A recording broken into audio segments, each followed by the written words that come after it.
ತಮಿಳುನಾಡಿನಲ್ಲಿ ಅಣ್ಣಾಮಲೈ ಹೊಸ ಪಕ್ಷ ಸ್ಥಾಪಿಸೋ ವದಂತಿ ಇದೆ. ದೆಹಲಿಯಲ್ಲಿ ಬಿಜೆಪಿ ಹೈಕಮಾಂಡ್ನ ಭೇಟಿ ಮಾಡಿದ್ದ ಅಣ್ಣಾಮಲೈ ತಮ್ಮ ನಿರ್ಧಾರ ತಿಳಿಸಿದ್ದಾರೆ. ಬಿಜೆಪಿ ರಾಷ್ಟ್ರೀಯ ಅಧ್ಯಕ್ಷ ನಬೀನ್ ಹಾಗೂ ಅಮಿತ್ ಶಾರ ಜೊತೆ ಚರ್ಚಿಸಿದ್ದಾರೆ.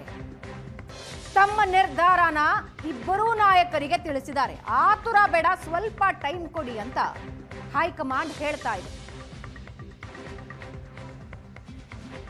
ನಿಮ್ಮ ಬೇಸರದ ಬಗ್ಗೆ ನಮಗೆ ಅರಿವಿದೆ ಅಂತ ಹೈಕಮಾಂಡ್ ಹೇಳಿದೆ. ನಿಮ್ಮ ನಿರ್ಧಾರ ಒಂದಷ್ಟು ಕಾಲ ಮುಂದೂಡಿ ಅಂತ ಮನವೊಲಿಕೆ ಮಾಡ್ತಾ ಇದೆ.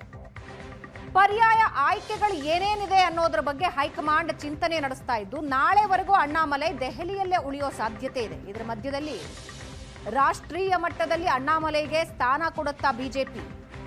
ಅಣ್ಣಾಮಲೈಗೆ ಮರಳಿ ತಮಿಳುನಾಡು ರಾಜ್ಯಾಧ್ಯಕ್ಷ ಸ್ಥಾನ ಸಿಗುವ ಸಾಧ್ಯತೆ ಇದೆಯಾ? ಕೊಡಬಹುದಾ? ಈ ಎಲ್ಲ ಆಯ್ಕೆಗಳ ಬಗ್ಗೆ ಬಿಜೆಪಿ ಹೈಕಮಾಂಡ್ ಚಿಂತನೆ ನಡೆಸ್ತಾ ಇದೆ.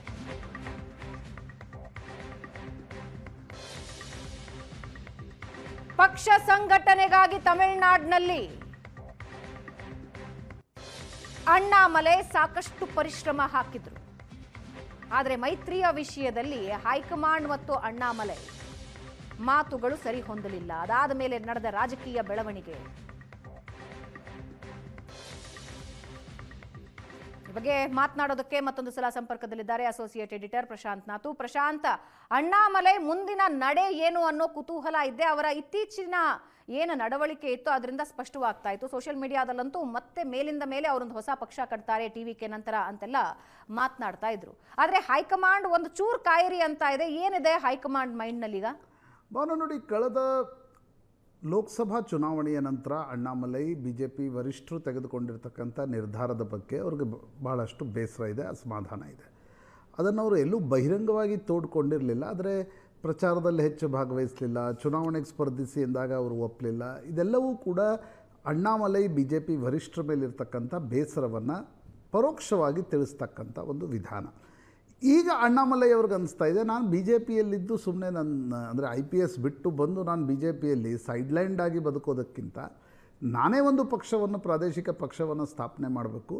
ಬಿ ಜೆ ಪಿಯಲ್ಲಿ ಬೆಳೀಲಿಕ್ಕೆ ಲಿಮಿಟೇಷನ್ಸ್ಗಳಿವೆ. ತಮಿಳುನಾಡಿನ ಜನ ಬಿ ಜೆ ಪಿಯನ್ನು ಪೂರ್ಣ ಪ್ರಮಾಣದಲ್ಲಿ ಒಪ್ಕೊಳ್ಳಲ್ಲ. ರಾಷ್ಟ್ರೀಯ ಪಾರ್ಟಿಯನ್ನು, ಹಿಂದುತ್ವ ಇವೆಲ್ಲವಕ್ಕೂ ಒಂದು ರೀತಿಯ ಹಿಂಡರೆನ್ಸ್ ಇದೆ. ಆ ಕಾರಣಕ್ಕೋಸ್ಕರ ಇದೇ ವಿಚಾರ ಇಟ್ಕೊಂಡು ಬಲಪಂಥೀಯ ಒಂದು ಪ್ರಾದೇಶಿಕ ಪಾರ್ಟಿ, ಬಟ್ ಅದರಲ್ಲಿ ಸ್ವಲ್ಪ ದ್ರಾವಿಡ ಐಡಿಯಾಲಜಿಯನ್ನು ಸೇರಿಕೊಂಡು ನಾನೇನಾದರೂ ಒಂದು ಪ್ರಾದೇಶಿಕ ಪಕ್ಷವನ್ನು ಸ್ಥಾಪನೆ ಮಾಡಿದರೆ ಅವ್ರಿಗನ್ಸುತ್ತೆ ನಾನು 2031ರಲ್ಲಿ ಜೋಸೆಫ್ ವಿಜಯ್ಗೆ ಒಂದು ಪರ್ಯಾಯ ಶಕ್ತಿಯಾಗಿ ತಮಿಳುನಾಡಿನಲ್ಲಿ ಹೊರಹೊಮ್ಮಬಹುದು. DMK ಮತ್ತು AIADMK ವಿರುದ್ಧ ಜನರ ಆಕ್ರೋಶ, ಅಸಮಾಧಾನ, ಬೇಸರ ಚುನಾವಣೆಯಲ್ಲಿ ಕಂಡುಬಂತು.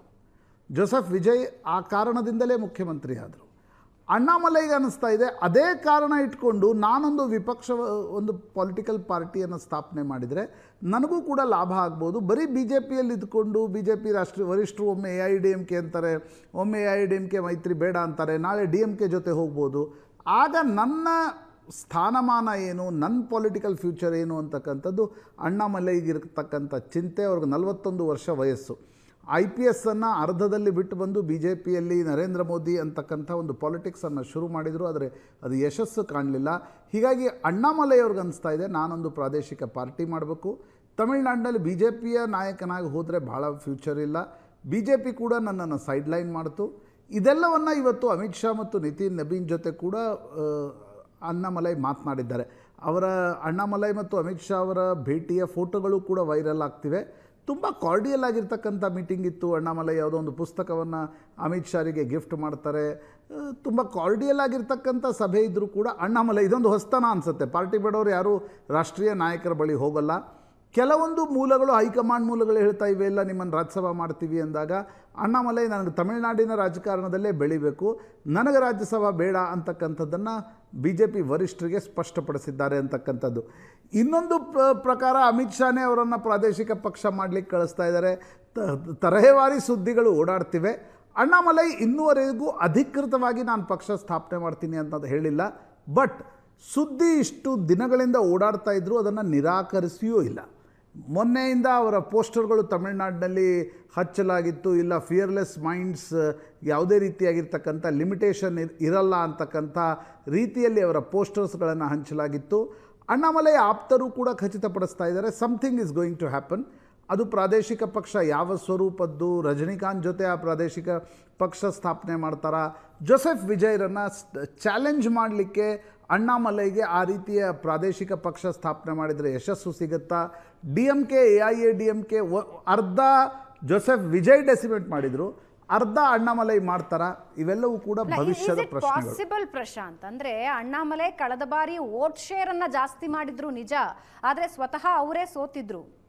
ಅಂದ್ರೆ ಜನರ ಅಕ್ಸೆಪ್ಟೆನ್ಸ್ ಹಂಗಾಗತ್ತೆ. ಇವಾಗ ಏನು ಸ್ಕ್ರಾಚ್ ಇಂದ ಶುರು ಮಾಡಬೇಕು ಅಂತ ಇದ್ದಾರೆ ಅಣ್ಣಾಮಲೈ, ಹಾದಿ ಸುಗಮ ಅನ್ಸುತ್ತಾ ಅಥವಾ ಇದು ಬಾರ್ಗೇನಿಂಗ್ ಹೈಕಮಾಂಡ್ ಜೊತೆ?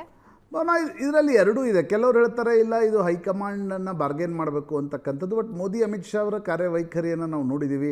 ಬಾರ್ಗೇನ್ ಮಾಡಲಿಕ್ಕೆ ಹೊರಟ್ರೆ ಇಲ್ಲ ನೀವು ಪಕ್ಷ ಸ್ಥಾಪನೆ ಮಾಡಿ ಅಂತ ಹೇಳಿ ಕಳಿಸ್ಬೋದು. ಎರಡನೇ ಅಂಶ ನನಗನ್ಸೋದು, BJPಯಲ್ಲಿದ್ದರೆ ನನಗೆ ಲಿಮಿಟೇಷನ್ಸ್ಗಳಿವೆ. BJP ಒಂದು ರಾಷ್ಟ್ರೀಯ ಪಾರ್ಟಿಯೂ ಹೌದು. ತಮಿಳುನಾಡಿನಲ್ಲಿ BJP ಮತ್ತು ನರೇಂದ್ರ ಮೋದಿಗೆ 20% ವೋಟ್ ಶೇರ್ ಇದೆ. ಅದರದ್ದು ಆಚೆಗೆ ದ್ರವಿಡ ಪಕ್ಷಗಳ ಬಳಿಯೇ ಆ ವೋಟ್ ಶೇರ್ ಇರೋದು. ಹೀಗಾಗಿ ನಾನೊಂದು ಪ್ರಾದೇಶಿಕ ಪಕ್ಷವನ್ನು, ತಮಿಳರ ಪಕ್ಷವನ್ನು ಸ್ಥಾಪನೆ ಮಾಡಿದರೆ ನನಗೆ ಜಾಸ್ತಿ ಲಾಭ ಆಗ್ಬೋದು ಅಂತಕ್ಕಂಥದ್ದು ಅಣ್ಣಾಮಲೈಯವರ ಲೆಕ್ಕಾಚಾರ. ಜೊತೆಗೆ ಜೋಸೆಫ್ ವಿಜಯ್ ಒಂದು ಪೋಲ್ನಲ್ಲಿದ್ದರೆ ಇನ್ನೊಂದು ಪೊಲಿಟಿಕಲ್ ಪೋಲ್ನಲ್ಲಿ ನಾನಿರ್ತೀನಿ, DMK AIADMKನ ಇನ್ನಷ್ಟು ದಬ್ಬೋದು ಅಂತಕ್ಕಂಥದ್ದು ಒಂದು ಲೆಕ್ಕ. ಎಲ್ಲರೂ ಒಂದೊಂದು ಹೊಸ ಹೋಪ್ದೊಡನೆ ಈ ರೀತಿಯ ಪಕ್ಷ ಸ್ಥಾಪನೆಗೆ ಮುಂದಾಗ್ತಾರೆ. ಯಶಸ್ಸು ಸಿಗುತ್ತೋ ಇಲ್ವೋ ಅನ್ನೋದು ಅವರ ಪರಿಶ್ರಮ, ಪೊಲಿಟಿಕಲ್ ಪರಿಸ್ಥಿತಿ ಮತ್ತು ಅದೃಷ್ಟದ ಮೇಲೆ ಅವಲಂಬಿತ ಆಗುತ್ತೆ. ಆದರೆ ಈಗ ಸದ್ಯಕ್ಕೆ ಹೈಕಮಾಂಡ್ ಹತ್ರ ಇರುವಂತಹ ಏನು ಸೂತ್ರ ಏನಿದೆ ಅಂದರೆ, ಇನ್ ಕೇಸ್ ಅಣ್ಣಾಮಲೈ ಬಗ್ಗೆ ಅವರು ಪಾಸಿಟಿವ್ ಆಗಿ ರೆಸ್ಪಾಂಡ್ ಮಾಡ್ತಿದ್ದಾರೆ ಅಂದರೆ, ಇನ್ ಕೇಸ್ ಅಣ್ಣಾಮಲೈ ಒಪ್ಪಿಕೊಳ್ತಾರೆ ಅನ್ನೋದಾದರೆ ಹೈಕಮಾಂಡ್ ತಲೆಯಲ್ಲಿ ಏನಿದೆ, ಎಲ್ಲಿ ಅಕಾಮಿಡೇಟ್ ಮಾಡಬೇಕು ಅಂತ? ನೋಡಿ ಭವನ, ಹೈಕಮಾಂಡ್ ಅಕಾಮಿಡೇಟ್ ಮಾಡೋದಿದ್ರೆ ತಮಿಳುನಾಡಿನ ಚುನಾವಣೆ ಸಂದರ್ಭದಲ್ಲೇ ಅಕಾಮಿಡೇಟ್ ಮಾಡ್ತಿತ್ತು. ಓಕೆ, ಹೈಕಮಾಂಡ್ ಅಕಾಮಿಡೇಟ್ ಮಾಡೋದಿದ್ರೆ 2024ರಲ್ಲಿ ಕೇಂದ್ರೀಯ ಸಂಪುಟಕ್ಕೂ ತೆಗೆದುಕೊಳ್ತಾ ಇತ್ತು. ಹೈಕಮಾಂಡ್ ಅಕಾಮಿಡೇಟ್ ಮಾಡುವ ಧಾವಂತವನ್ನು ಪ್ರದರ್ಶಿಸ್ತಾ ಇಲ್ಲ. ಬರೀ ಅಣ್ಣಾಮಲೈ ಅಂತಲ್ಲ, ಅವರು ಯಾರನ್ನೂ ಕೂಡ ಈ ರೀತಿಯ ಅಕಾಮಿಡೇಷನ್ಗೆ ಹೋಗೋಲ್ಲ ಅನೇಕ ಬಾರಿ. ಹೀಗಿರುವಾಗ ಈಗ ಅಣ್ಣಾಮಲೈಗೆ ರಾಷ್ಟ್ರೀಯ ಸ್ಥಾನಮಾನ ಕೊಡ್ತಾರಾ, ರಾಜ್ಯಸಭೆ ಚುನಾವಣೆಯಲ್ಲಿ ಏನಾದರೂ ಕೊಡ್ತಾರಾ, ಕೇಂದ್ರೀಯ ಮಂತ್ರಿಮಂಡಲದಲ್ಲಿ ಏನಾದರೂ ಕೊಡ್ತಾರಾ, ಇವು ಚರ್ಚೆಗಳು. ಬಟ್ ನನಗನ್ಸುತ್ತೆ ಅಣ್ಣಾಮಲೈ ಮನಸ್ಸು ಮಾಡಿದ್ದಾರೆ, ಹೊರಗಡೆ ಹೋಗಬೇಕು, ಪ್ರಾದೇಶಿಕ ಪಕ್ಷ ಸ್ಥಾಪನೆ ಮಾಡಬೇಕು, ಅದೇ ಆಗ್ತಕ್ಕಂಥ ಸಾಧ್ಯತೆಗಳು ಜಾಸ್ತಿ ಅಂತ ಅನಿಸುತ್ತೆ. ಯಾಕಂದರೆ BJP ಹೈಕಮಾಂಡ್ಗೂ ಚುನಾವಣೆಯ ನಂತರ ಆಫರ್ ಮಾಡಲಿಕ್ಕೆ ಏನು ಭಾಳ ಇಲ್ಲ. ನೀವು ರಾಜ್ಯಸಭೆಗೆ ತರಬೇಕಾದ್ರೂ ಯಾವುದೋ ಬೇರೆ ರಾಜ್ಯದಿಂದ ತರಬೇಕು, ಕೇಂದ್ರೀಯ ಮಂತ್ರಿಮಂಡಲಕ್ಕೆ ತೆಗೆದುಕೊಳ್ಬೇಕಾದ್ರೂ ಬೇರೆ ರಾಜ್ಯದಿಂದ ರಾಜ್ಯಸಭೆ ಮಾಡಿ ತೆಗೆದುಕೊಳ್ಬೇಕು. ಬರೀ ಅದು ಒಂದೇ ಉದ್ದೇಶ ಆಗಿದ್ದರೆ ಅಣ್ಣಾಮಲೈ ಇಷ್ಟು ಹೋರಾಟ ಮಾಡ್ತಕ್ಕಂಥ ಅಗತ್ಯತೆ ಇರಲಿಲ್ಲ, ಅದು ಯಾವಾಗಲೂ ಆಗೋಗ್ತಿತ್ತು. ಹೀಗಾಗಿ ನನಗನ್ಸುತ್ತೆ ಅಣ್ಣಾಮಲೈ ಅವ್ರಿಗನ್ನಿಸ್ತಿದೆ, ಇಲ್ಲ ತಮಿಳುನಾಡಿನ ರಾಜಕಾರಣದಲ್ಲಿ ನಾನು ಮತ್ತೊಂದು ಧ್ರುವ ಆಗಬೇಕಾದ್ರೆ BJPಯಿಂದ ಹೊರಗಡೆ ಬರಬೇಕು, ಪ್ರಾದೇಶಿಕ ಪಕ್ಷವನ್ನು ಇನ್ನೊಂದನ್ನು ಸ್ಥಾಪನೆ ಮಾಡಬೇಕು. ಓವರಾಲ್ ಆಗಿ ನೀವು ನೋಡಿದರೆ DMKಯ ಸಾರವನ್ನು ಜೋಸೆಫ್ ವಿಜಯ್ ಒಯ್ದಿದ್ದಾರೆ. AIADMKಯ ಸಾರವನ್ನು ನಾನು ತೆಗೆದುಕೊಳ್ಬೇಕು. DMK AIADMK ಗ್ರ್ಯಾಜುವಲಿ ಅವು ರಾಜಕೀಯವಾಗಿ ಅದರ ಮುಗಿದು ಹೋಗ್ತವೆ. ಆಗ ನಾನು ಮತ್ತು ವಿಜಯ್ 2 ಪೋಲಲ್ಲಿ ರಾಜಕಾರಣ ಮಾಡ್ತೀವಿ ಅಂತಕ್ಕಂಥದ್ದು ಅವ್ರಿಗೊಂದು ರೀತಿಯಾಗಿರ್ತಕ್ಕಂಥ ಅಭಿಪ್ರಾಯ ಇದೆ. ಅದು ಸತ್ಯವೋ, ಅದು ನಿಜ ಆಗತ್ತಾ, ಅದು ಏನೇನಾಗುತ್ತೆ, ಪ್ರಾಯಶಃ that's future of Tamil Nadu politics ಅಂತ ಅನ್ಸುತ್ತೆ. Right, thank you Prashant.